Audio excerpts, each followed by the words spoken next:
আসসালামু আলাইকুম রাহমাতুল্লাহি ওয়া বারাকাতুহু।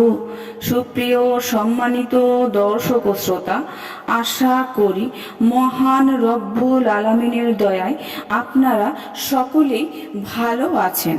সুপ্রিয় সম্মানিত দর্শক ও শ্রোতা, আজকে আলোচনা করব যাদের দোয়া শীঘ্রই কবুল হয়।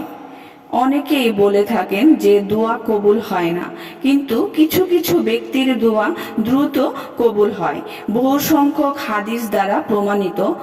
বিশেষভাবে যেই সকল ব্যক্তিদের দোয়া শীঘ্রই কবুল হয় সেই ব্যক্তিদের দোয়ার কথা নিয়ে আজকে আলোচনা করব। নম্বর 1, নিরুপায়, অসহায় ও শক্তিহীন ব্যক্তির দোয়া। নম্বর 2, মজলুম, নির্যাতিত লোকের দোয়া।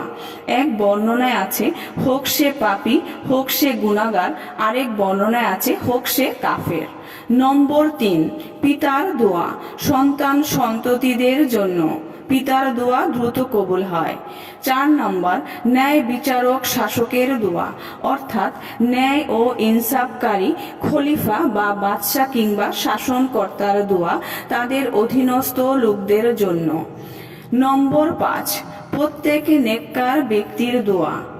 নম্বর 6, মাতা পিতার সাথে সদ্য ব্যবহারকারী ও সেবা শুশ্রূষাকারী সন্তানদের দোয়া কবুল হয়ে যায়। নম্বর 7, মুসাফির, বিদেশে ভ্রমণকারী ব্যক্তির দোয়া। নম্বর 8, ইফতারের সময়ে রোজাদার ব্যক্তির দোয়া কবুল হয় খুবই দ্রুত। নম্বর 9, এক মুসলমানের জন্য তার অসাক্ষাতের অন্য মুসলমান ভাইয়ের দোয়া।